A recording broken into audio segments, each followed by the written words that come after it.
welcome back to another episode of Massholes with Mikes. And yes, I am guest hosting, stepping in for Jordan, who couldn't be on this episode. But you know what? We do have a little bit of a throwback today. It's the original, I think the last episode that I made with the four of us and posted. I called us the Bracket Boys, and it could not be more apropos as we're coming around to March. At the time of this recording, and the time that it will be posted, it will be just before March Madness. This year's tournament, the 2022 tournament, is about to kick off tomorrow. The first four is going on right now. I know Pat has a certain rooting interest in the first four game of the night between Rutgers and Notre Dame. I have the Rutgers game on right now. Exactly. Pat is monitoring Rutgers. I love to see it. He is monitoring Rutgers. This is the time where the March Madness app comes in handy because you can stream literally any game that you want, as Kyle shows it to the camera right now. I think we all have it. Throwback. I was going to see what the score was. I didn't see what the first game was. Where like 9th and 10th grade, you'd be in class and just streaming the game right in front of you as you were trying to do work. I put in quotation marks. But that being said, I haven't introduced us yet. So obviously you heard my voice already. I'm Jeremy. You got Kyle, Pat, coming back after the Celtics episode, and Davis coming to us all the way from the West Coast. So we are going to be getting into our March Madness stuff right away. And I'm going to start off with the biggest upsets. Obviously, the bracket was revealed on Sunday. I am going to start with Pat here. We'll say for round one, what is the biggest upset or one of the upsets that you're looking at right now? All right, so I came in and I have a very long list of upsets in my notebook. I will simply just list off anything at 13, 14, 15. Vermont is a 13 seed. South Dakota State is a 13 seed. And Colgate is a 14 seed. I all have winning. And I've convinced myself wholeheartedly that that's exactly how it's going down. Can you give any justification for any one of those? Absolutely. I think Vermont's the one that I feel most confident about. They play in the AE, which is the conference that UMBC came from when they beat Virginia that year, and they're still in it. They won their conference semis by 32 points and their conference final over UMBC by 39. They score 75 points a game on 50% from the field, 37 from three. They just absolutely fill it up, and it doesn't really matter who's defending them. I still think they're going to put up those points. All right. So one vote for Vermont. You said, I heard you say Colgate as well. Shout out your boy.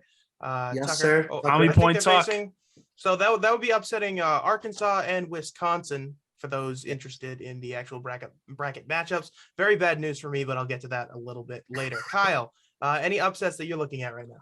Well, yeah. So I also had Vermont over Arkansas because I for some reason I forget. What's their conference again? It's the American East. American East, yeah. Yeah, I for some reason for the last 4 years in a row watched a lot of the American East tournament because it just always ends up being on at weird hours, and I'm like, I want to watch something.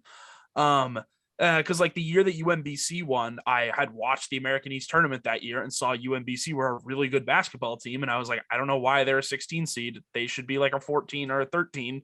They're clearly pretty good. And then they, obviously proved that they were better than what they should have been at. But yeah, no, I agree. Vermont are very explosive offense. They were talking a lot during the broadcast about how this is one of the best Vermont teams that they've had in a very long time. So it would not surprise me if they were able to do something against Arkansas. Now, granted, I've bet against Arkansas in upsets, I think, the last 2 years, and they've both won those games. So Arkansas is kind of a bogey team for me when it comes to upsets. So I'm kind of worried about that. The other two, upsets picks that I had, one of which was South Dakota State over Providence. I feel bad because I work with a ton of people that are big Friar fans, and Providence are a fun story. And I like Providence basketball. I love their coach. I love the story of them being good. But this kind of goes into the Oral Roberts effect from last year, where everyone picked. Well, not everyone, but a lot of people picked Oral Roberts to win a game or two because they were such a good 3-point shooting team. I believe they were the best 3-point shooting team in college basketball last year. So it's one of those things where if you're a team that's hot from three and you can keep it going, you're going to win games in the tournament, even if you're not one of those top tier teams, because if the other teams can't defend your three is greater than two. You're just going to keep going. And I believe, according to ESPN, that they are the most accurate team from 3-point range. So I'm going with that logic again, that I think that unless obviously they could go cold and then Providence will probably win, but if they're hot and they're nailing threes, then they're probably going to do it. The other upset pick that I have, which I'm not really confident in, I kind of just took it just to be edgy and hopefully be random, is I have Longman beating Longwood beating Tennessee, only because Wow. I saw that they've won 19 of their last 20 games. Longwood has. They've won 19 of their past 20 games. They've not lost since December 22nd. So that's a team that is hot right now. And this is the time of year where you want to be hot. And I'm feeling like maybe they could show up and be lucky. This is what I'm the least confident about. I have no other evidence as to why this could happen, but who knows? Maybe they'll be hot. I also saw that they're a very efficient 3-point shooting team. So I love the 3-ball, love teams that are hot. Davis, what do you have for your upset specials? First round, I'm pretty boring. Yeah, looking at my bracket overall, like I got some definitely down the road. I got Bama going out round 1 against winner tonight's game. Rutgers. Mostly filling it out in honor of Pat. Just want to throw Yes, it in sir. there. Yeah, there's a couple teams, a couple top 2 seeds I really don't like, but just didn't really feel like I was ready to go out on a limb and say round 1 they're getting bounced. So that's my only upset for the first round. All right. I mean, that's fair enough. I also was kind of looking over my bracket. I don't have a ton of major upsets in round 1, but one that I'm surprised that Kyle didn't go with, but I am feeling really confident about is Virginia Tech over Texas. Oh, I did have that, but I Virginia Tech, didn't want to just talk, we're 2-9 in mid-January. 2-9, and they somehow went in and smoked North Carolina and Duke in back-to-back games to win the ACC tournament. And it sounds like, by all accounts, they wouldn't have made it had they not won that game against Duke. So talk about playing like balls to the wall all the way up until the end of the season. They basically needed to be perfect and walk that line, and they did. I really like Virginia Tech over Texas, simply for the fact that the Horns Down will also make a reappearance if that does happen.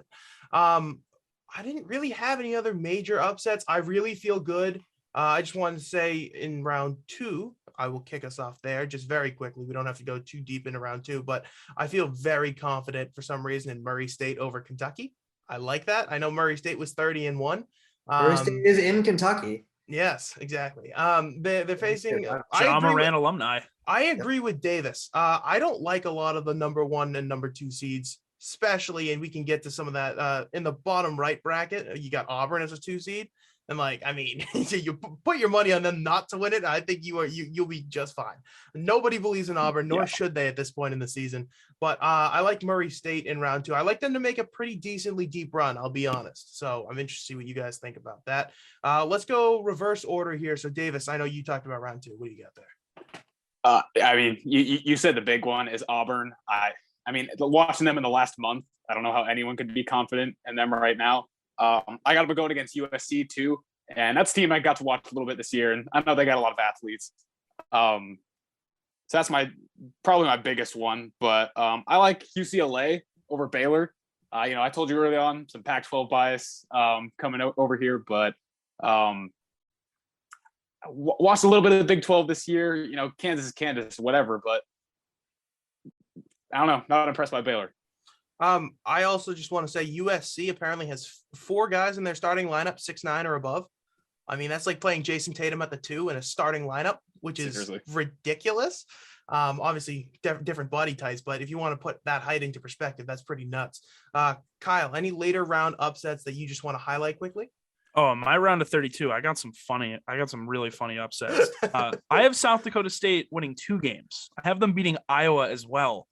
Only because the logic of those are, I also want Providence to lose because I want this game to happen. So if you look at South Dakota State and Iowa, they're both their numbers, like how many points per game that they score and they let up, and some of their results they've had this year are very similar. Like they score a lot of points, so I can imagine it's going to be just like theoretically if these 2 teams play and they both play at their best, it will be like a really high scoring game and it'll be really fun. So yeah, I have South Dakota State winning that one. I also have I have Loyola Chicago upsetting Ohio State in the first round, and I also have them beating Villanova in the second round. That's mostly tough. just because Pat has had me. Pat is my go-to Villanova guy, and he does not seem very confident in this team's ability to make a deep run this year, at least from what I've gathered from him. And I know that Loyola Chicago are a team that have not let me down a ton in the past, so I like to ride with them there. I'm trying to think if I have any other ones. I do have Auburn beating Miami only because I feel like they might kind of get their ish together when it comes tournament time, but you never know. I also put like 10 minutes of thought into most of these. So yeah. I put less than that. I filled out my first bracket in under 5 minutes, and that's the one that I'm kind of going off of right now. Pat, you want to respond to the Villanova take that Kyle just had? Yeah, I mean, he knows how I feel about the Villanova team this year. They're the least talented bunch they've had since pre-2016 at least. Not a whole lot of top-tier NBA talent. The Jalen Brunsons of the world are not on this team. I will say beware of Colin Gillespie. Fifth-year senior point guards usually tend to drag a team a little bit further than they deserve to be in terms of talent. So I don't personally have them losing in the second round to Loyola just for that reason alone, but they are not a title contender in my eyes. I would also like to throw in for people, I want to see Michigan State and Duke and Mike Krzyzewski. Him losing on his last home game was, I think we can all agree, hysterical, incredibly funny, hilarious. Awesome. Love to see it. Nothing was funnier than him having to silence the crowd as he apologized for his team's performance after that game. But yeah, I want Tom Izzo, who, if you want a coach to roll with in March, he's probably one of them. He's good for an upset or two. This team has been incredibly frustrating. I've seen more of them than I would like to admit.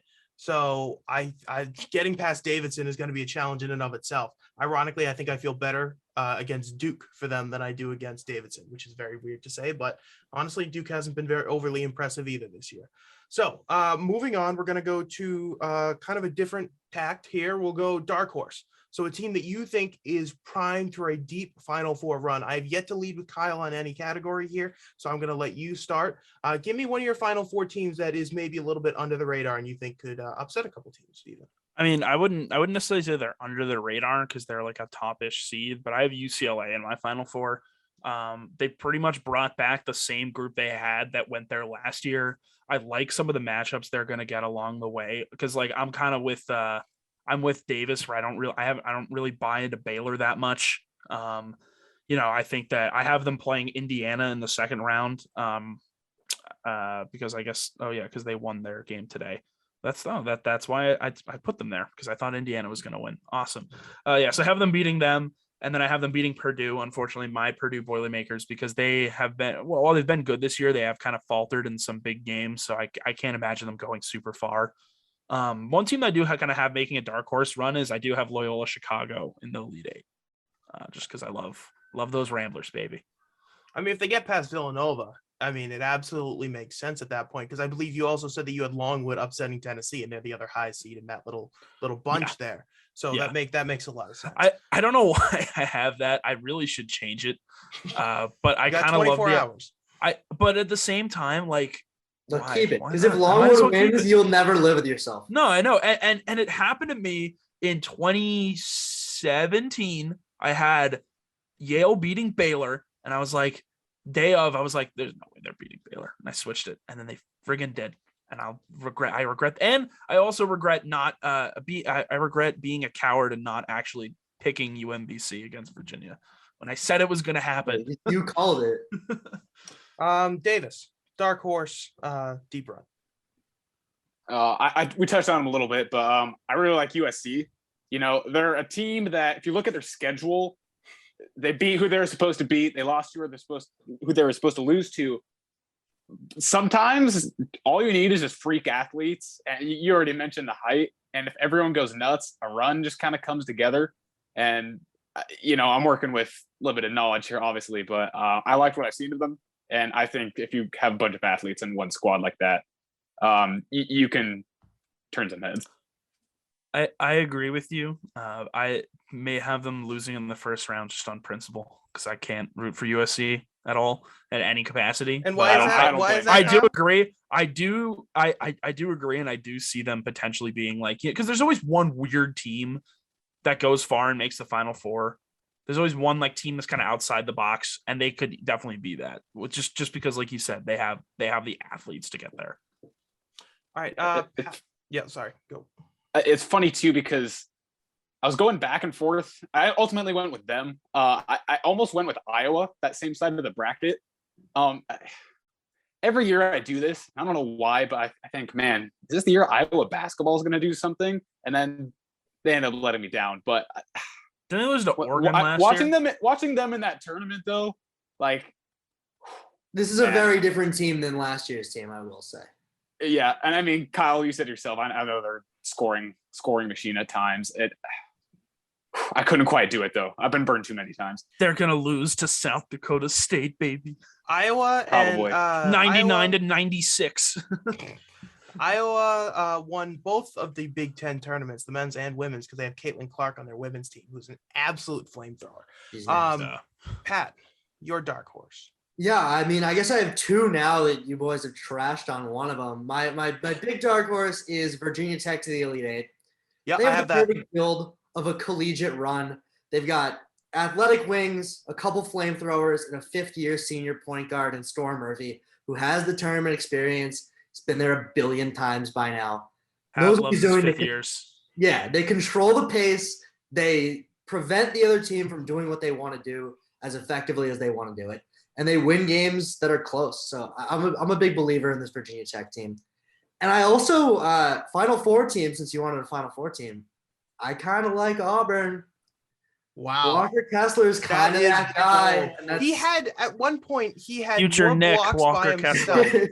At one point, he had more blocks by himself than I think everyone but 35 teams in the nation. So like 90-something teams, he had more blocks than as a team by himself. Mhm. Wow. And I think that it's such a detriment to teams playing them. Every layup needs to be different than your regular layup. You need a different angle, a different arc, and that can really eat at teams. Unless you have a guy with a lot of experience doing that, it's going to be tough for teams to adjust. And I think Auburn goes on a run. All right. I have an SEC Final Four pick here, but it's not Auburn. I don't think any of us have said that they are actually going to win a game. Kyle said that they're going to lose a game, but I really like Tennessee. The wins that they've had this year, they've beaten Auburn. They have 3 top 10 wins this year: Auburn, Arizona, and Kentucky. And last I checked, all of those teams are top 2 seeds.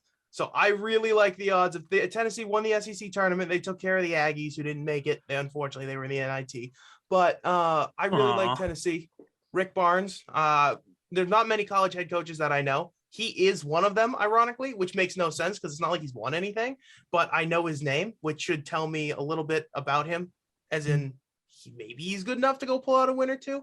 I have another team, but I'm going to save it because we do have to give our Final Four predictions here at the end. So let's transition to that now. I'm going to let Pat go first. Give me all 4 of your Final Fours, and we'll all do that, and then we'll come back to the champions at the end. My Final Four picks are Gonzaga, Baylor, Arizona, and Auburn. 3 1s and a 2. Mm-hmm. You scumbag. I'm sorry. That's just how it shook out. I didn't want that. I did everything I possibly could to convince myself VTech was going, and I just couldn't get myself there. As a man who preaches Agent of Chaos and masochism, Pat, I am disappointed in you. Yeah, I'm not the one who does it. You're the one who does it. I will say, though, in Pat's defense, and as someone who has 3 1 seeds in his Final Four, it's if you want to win a bracket group, like that's the best way to do it, because pretty much every year it's like 2 1s, a 2, and then like a random one. He's right. You know, and if you try to go out of the way and get creative with how your Final Four goes, like I've lost so many bracket groups. They're trying to be like having the oddball Final Four, and it never pans out. It's always going to be 2 like blue blood 1 seeds, like a pretty good 2 to 4, and then just a who the hell could have seen this coming team, you know? Yeah, I think you bank on 2 1 seeds making it. Now, I didn't with mine. I have 1 1 seed in my Final Four, but generally speaking, it's almost a guarantee that you're going to get at least 2 1 seeds in the Final Four, and then all hell breaks loose when you get there. Usually that Cinderella team, they don't make it to the championship. They come up that 1 step short. See UCLA, Loyola Chicago, so on and so forth. South Carolina, Auburn a couple of years ago too. Their run ends by the time they get there. What, Kyle? Sorry. I was just laughing because Auburn's one was painful too, because everyone thought they had won, but they had fouled Kyle Guy and he had to go to the line and he hit his shots. Yeah, it was tough. Remember we were cheering. We were like miss, and Pat's like, he's not missing. No, not Kyle Guy. Pat knew. That's why he keeps guessing him on the Pirtle every single day. He's my first guess every day. All right, Kyle, your Final Four teams. My Final Four teams. Well, I feel like mine, you can kind of guess them because I already said one of them, and I said the other three were 1 seeds.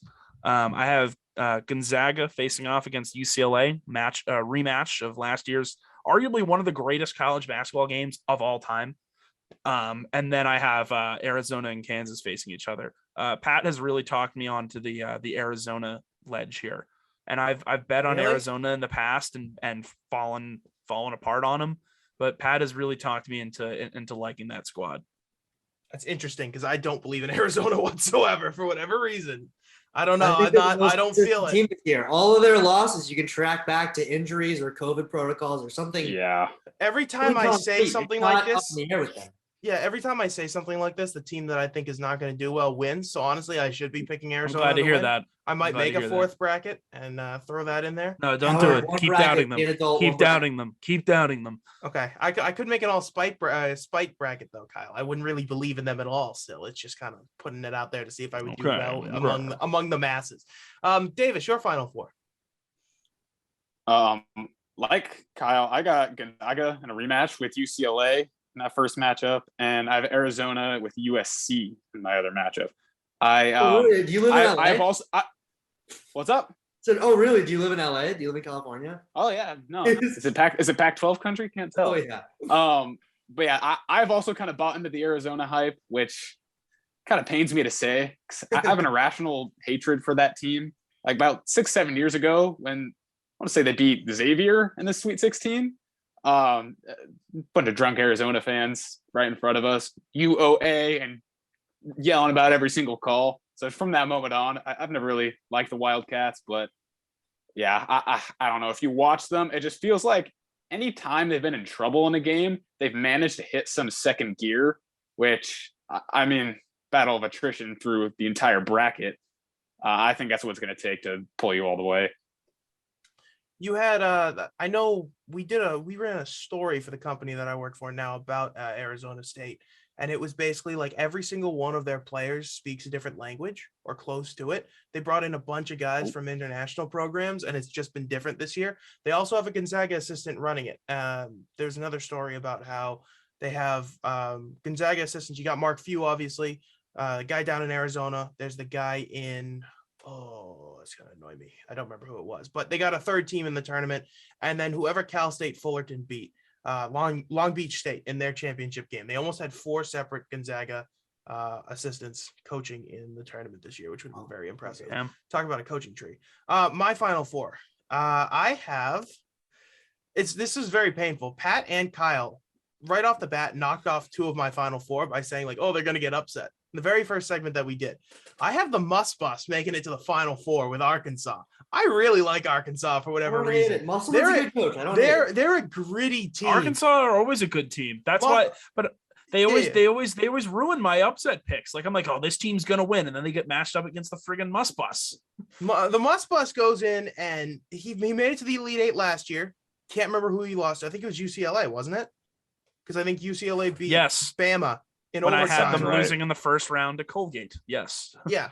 So they went there, and then he took Nevada to the Elite Eight as well and lost to Loyola Chicago. That was when they were in the Midwest bracket, I want to say, the top left.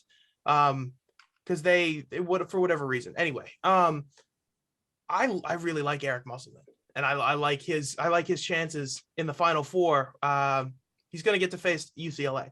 I agree. I think we've all said it. UCLA has the experience, and they're going to make it back. And then I have Tennessee and Kansas as my that's the 1 seed that I have is Kansas. For whatever reason, didn't really hear. I mean, they have I'm going to butcher his name, but Okai Abaji and Christian Braun as their 2 studs. I keep seeing stat lines for them that are absurd, especially Abaji putting up like 30 a game sometimes in these Big 12 matchups with Baylor and some of these other teams. So I think Kansas was the only 1 seed that I'm very confident in being like steady. You know, Bill Self has been there. How many times has Bill Self been a 1 seed? Pat, you might be able to answer that, but it's been a lot. A billion. Yeah, exactly. It seems like every single Hasn't year. won it in a hot minute though. Has not won it. No, billion. exactly. So that being said, we all have our Final Fours here. So let's do the championship and the champion. I guess I'll start. I have Arkansas making it to the title to face Tennessee. A 4 versus a 3. I know. So that way I know that this is the bracket that I'm going off of right now is the one with all of us. And we can get Davis in there too. If he wants. If I it. do really well, you're going to be in trouble. I know. I know. Talking about a boomer bust bracket. It's The me only and one that I don't Kyler have in there is the diametrically one you opposed. have in Well, Final Hey, that's Four. the only way to live.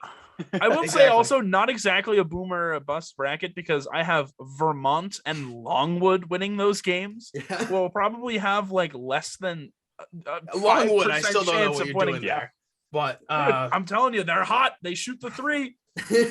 all right. I have Arkansas taking home the national title over Tennessee in a matchup that literally no one will see coming, except for me if I predict it right. That was kind of my mentality here. I go, okay, Big SEC guy, eh? not really. Yeah, I guess it I just hate means more to Jeremy. I hate the SEC when it comes to basketball. I like Big Ten basketball more personally. I mean, you guys know I like the Spartans anyway, but the Big Ten is usually what gets carried on CBS. It's that championship game right before Selection Sunday. So if you really want a barometer of where the Big Ten sits, you look at the recap of the tournament of how they got there at the beginning of that game. You watch the championship game, and then you predict off of that. That's been my strategy for the last 7 odd years, and it served me decently well. So I just couldn't lean with them on this one. I have an all SEC national championship, but not the SEC teams that you would think because Kentucky isn't there. And I got Arkansas over Tennessee for the title. You just reminded me. You just reminded me. I got to do my football bracket where I pick each game based on which football team is better. It's a great point. Alabama's going all the way again as a 6 seed, Kyle. Pretty At much, least yeah. Last year they were a 2 seed. Well, I had them beating Clemson last year, and Clemson lost in the first round to Rutgers. Yeah. Sad times. Alabama's a 2 seed just reminded me that Rick Pitino's not in the tournament this year. Very tragic. Rick Bummer. Pitino and Iona. All right, Pat, what do you got? Championship and winner. I've got Davis will like this one. It's West Coast. I've got Gonzaga, Arizona. I don't know if you like those teams. You probably don't, but it is a West Coast matchup. And it is I got Gonzaga winning it all. I looked at the tournament last year and I thought, all right, what did Gonzaga in? And it was Baylor targeting Drew Timme on the defensive end. What does Gonzaga have to fix that this year? Chet, who blocks everything he can see with his eyeballs. It's crazy to watch him play. What else would he be seeing things with, Pat? Well, I don't know. He doesn't even need glasses. It's whatever, man. He blocks everything on the court. Everything. I've watched some of their tournament games. It's mind-boggling to watch. So if someone gets past Drew Timme, it's just gonna get blocked. And I think they're gonna win it this year. I hope you're wrong. I like seeing Gonzaga fans unhappy. It was very funny to see them get stomped. I also have been on the Gonzaga hate train for what feels like over a decade, but they are going to win one eventually. So let's just see it happen. Let's keep pushing it back year after year to see Mark Few get more and more. I'm a proud follower of the Church of Chet. I think he's unbelievable and he's going to be amazing. And everyone disagrees with me. I know Kyle does. I know Davis does. I am a Chet denier. He's going to be I'll hop on that. amazing. He is already amazing. What's your pro comp for him, Pat? Trophy for my narratives. What's your pro comp for Chet Holmgren? If Porzingis was good. Nice. You want to know what mine is? Bowl. I thought you were going to say Porzingis now because we said I know Porzingis you say is he's good. too skinny, but I have something to say. I'm going on a Chet rant now. Okay. He's 7 foot, I believe, 195, which is quite skinny. Bowl. Do you know who was 6'11", 210 when he got drafted in the league? Durant. Kevin Garnett. No, Kevin Garnett. That was my favorite player ever. Kevin Garnett. Yeah, well. Okay. He was also in high school. Chet's a year older. Yeah. I don't what a believe in him. difference a year makes. All right. Kevin Garnett has that other gear. Chet kind of Chet doesn't. You're out on Chet. Chet Okay. definitely does not have that. All right. All right, Davis. What do you got for your national championship and then your winner? Well, I got the same matchup as Pat. I'm going to go the other way, though, and say Arizona's taking it all this year. I like your logic, Pat, that the Zags are going to win one eventually, but there's something about destiny, and Gonzaga fans are destined for heartbreak in the Final Four. So I love where this is going. I can't Yeah, fight that logic either. I see going by logic, by every metric, I feel like Gonzaga should be the national champions, but fate hates them, so they're not going to be. Love That's all I that. really need to know. Absolutely love that. All right, so we have one Gonzaga, one Arizona, and one Arkansas. Kyle, what do you got? I also have Arizona beating Gonzaga. I have Gonzaga. I have Damn, UCLA getting to their getting to get their rematch against Gonzaga, but also in the same way falling short, sadly. And then I have Arizona winning, and then obviously as a Chet denier, I'm not picking him. And as a Arizona believer, because of Pat, I'm taking him. Well, I got you on Zona, but I still can't drag you into the Chet truth. No, I'm sorry, man. I mean, like he is a gifted playmaker and is a good shot blocker, but I don't know. Something about that I- body type just hasn't translated to the NBA just yet. And I will go back to your point about Kevin Garnett. Back when Kevin Garnett came into the league, you had more time to get acclimated. I think nowadays players have such a shorter time to be good before they're just kind of cast away, you know? Like if he's not able to turn it in, if he's not able to do, if you think he's going to go through this sort of Kevin Garnett transition and turn into what Garnett was, he has much less time to do that than KG did because attention spans are short. Teams aren't afraid to blow it up on an instant. They aren't afraid to just bail on you and trade you after a season, So I totally get that logic too. I understand. I just think he's a good enough perimeter player that he'll build in enough time to put on the weight. Imagine if he hasn't Detroit done it yet. if True, Detroit wins the true. lottery again and they can pair him with Cade. I would love to see Chet Holmgren lift like a 15-pound dumbbell over his head. I don't think he could do it. I think his Kevin arm would Durant snap. notoriously refused to bench at the combine, so we've seen it. I think a nice Well, yeah. stiff gust of wind would probably blow Chet Holmgren away. We would lose him forever, especially if I he was want on to a see him, and I coast. know this will never happen because they're too good now. I would have loved to see him in Ja? New Orleans. No, with Zion. Mm. It'd be the perfect Don't worry, floor New Orleans. spacing New defensive Orleans center. just wants to see Zion. Period, and they're not getting him yet. Either. No, I fully agree. But ideally, like a guy who can play down on the block on offense, but then switch over to give Chet the defensive range on the block, but offensively play outside would have been great. All right. Well, that is going to wrap it up nice and succinct. We got a nice little March Madness episode in. I hope you guys will come and join me again. We have to do some college football talk. When the summer is starting to end and college football season is beginning, we do have a lot to discuss, including Kyle's new head coach. Davis's AD retiring. I saw that today. But his head coach is staying intact, and I have no idea what's going on in Georgia right now. I know the pro day was today, and some old man who deserves to be about 6 feet under was attending it, and I'm very mad at him right now. But we'll get into that a little bit later. So thank you to Davis, Pat, and Kyle for joining me. Jordan will probably be back for the next episode. It might be some Sox talk. We'll see. So for these three, I'm Jeremy saying have a good rest of your day, everybody.